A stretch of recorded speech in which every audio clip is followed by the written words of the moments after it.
परमार्थामध्ये हळूहळू प्रवास करावा लागतो, फास्ट पळून चालत नाही. आणि गडबड करणाऱ्याशी बोला ना फसगत झाल्याशिवाय राहत नाही. एखाद्याचा जर मोठा व्यवहार जर रॉंग झाला तर शहाणी माणसं म्हणत असतात जरा गडबडच केली त्यांनी. कशाला? व्यवहार करायला थोडासा दम काढला असता तर 100% त्याला फायदा झाला असता. मग व्यवहारात जर हळूहळू चालावं लागत असेल तर परमार्थात सुद्धा तुकाराम महाराज म्हटले हळूहळू चाला, कोणी कोणाशी न बोला. आणि असं जर गेलं तर मग म्हटले आज देतो पोट भरी आणि पुरे म्हणाल तो वरी. परमार्थामध्ये हळूहळू टप्प्याटप्प्यानं परमार्थ करावा लागतो. लगेच मोठी माळण लगेच गंधन म्हणजे सप्त्यात माळ घातली की पुढच्या हप्त्यात लगेच काढायची असं नाही झालं पाहिजे. माळ घातली की डायरेक्ट ती आपल्या सोबतच आली पाहिजे तर त्या माळ घालण्याला अर्थ आहे. नाहीतर उगाच सप्ताह माहोल भक्तीचा माहोल झालाय, बाबा लयच 8 दिवस सेवा केली आता मला माळ घाला, असे बरेच स्मशान वैराग्य त्यांना बरेच जणांना होतात. आता मला लगेच माळ घाला, मी आता अजिबात मी त्याच्याकडे बघणार सुद्धा नाही. पण याचं वैराग्य कुठपर्यंत असतं शिंदे सर? बोला ना. लय झालं सप्ताह होईपर्यंत. सप्ताह झालं की हेच जे म्हणत होतं मला माळ घालायची तेच म्हणताय. काय खरंय बाबा, लोकांचं कामच असतंय. हे नाही सांगायचे तर मग खातेन काय? तुम्ही ऐकताय ना. म्हणून परमार्थामध्ये गडबड करायची नाही. या वर्षी नाही 5 वर्षांनी घालायची, पण एकदा घातली की पुन्हा ती निघली नाही पाहिजे. याचं नाव परमार्थ आहे. हळूहळू टप्प्याटप्प्यानं परमार्थ वाढावा लागतो. तुम्ही जर जप करण्याकरता जर बसले तर पहिल्या दिवशी 1 माळ वाढायची सुद्धा जीवावर येते. पण टप्प्याटप्प्यानं हळूहळू वाढवावं लागतं. पहिल्या दिवशी 1 माळ, दुसऱ्या दिवशी 1च वाढवायची नाही, 1 आठवडाभर 1च करायची. आणि मग त्या इंद्रियाला सवय लागत असते. आणि एकदा का मला सांगा, थोडं परमार्थापासून थोडंसं जरा बाजूला जातो आपण. हे खातो ना, याला काय म्हणतात?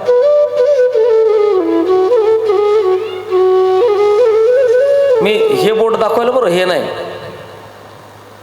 हे बोट वेगळं हे बोट वेगळं आहे. हे बोट म्हणलं की असं होतं आहे का नाही? हे तंबाखू खातो. खरं सांगा, जो सुरुवातीला तंबाखू खातो तो मोठा विडा खातोय का? बोला बोला बोला. थोडं खाऊन बघ म्हणतंय. जे खातंय का तंबाखू ते म्हणतंय घे घे लय ब्रँड असतंय म्हणे, ऐक नाही. आणि मग त्याला थोडीशी खायला देत, त्याला जरा चक्कर आल्यासारखी होती.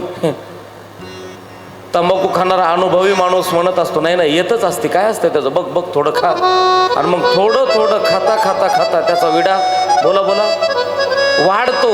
आणि मग ती सवय लागली की तंबाखू त्याला सोडत नाही का तो तंबाखूला सोडत नाही, याचाच मेळ लागत नाही. तसं पहिल्यांदा 1 माळ ओढली की हळूहळू हळूहळू मग माळ त्याला सोडत नाही आणि तेही माळीला सोडत नाही. अशी ही परमार्थ करण्याचा हा टप्पा आहे. हळूहळू परमार्थ करावा लागतो. म्हणून पहिल्या दिवशी थोडी गर्दी कमी होती, आता वाढत वाढत चालली आहे. म्हणजे परमार्थ आपला बोला ना वाढत वाढत चाललेला आहे. आणि हीच अंतःकरणामध्ये भावना निर्माण व्हावी म्हणून या चालू असलेल्या अखंड हरिनाम सप्ताहामध्ये शृंग ऋषी गडाच्या 2ऱ्या नारळी सप्ताहाचा विडा, ज्याला नारळ आपण म्हणतो, तो मान खऱ्या अर्थानं माकीकरांना घेतलेला आहे. आणि सुंदर अशा प्रकारची व्यवस्था, आलेल्या सर्व पाहुणे मंडळींची व्यवस्था. कारण हे सप्ताह करणं फार कठीण असतं. दररोज एका मुलीचं लग्न लावल्यासारखं आहे तुम्हाला कार्यकर्त्यांना. एक संध्याकाळचा महाराज वाट लावला की म्हणायचं 1 मुलगी वाट बोला ना लावली. अशा तुम्ही किती लावल्यात आतापर्यंत? 4 लावल्यात. 4 का नाही? सकाळच्या सत्रातली 1 आणि संध्याकाळच्या सत्रातली 1. सुंदर असं निवेदन. आणि 5वं मी आहे का नाही? असा हा आनंद उत्सव खऱ्या अर्थानं सुरेश बाबांच्या माध्यमातून हा होतोय. आणि आज कथेचा 5वा दिवस आहे.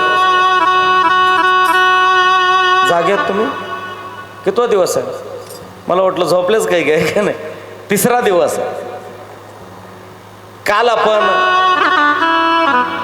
ग्रंथामध्ये खऱ्या अर्थानं प्रवेश केलाय.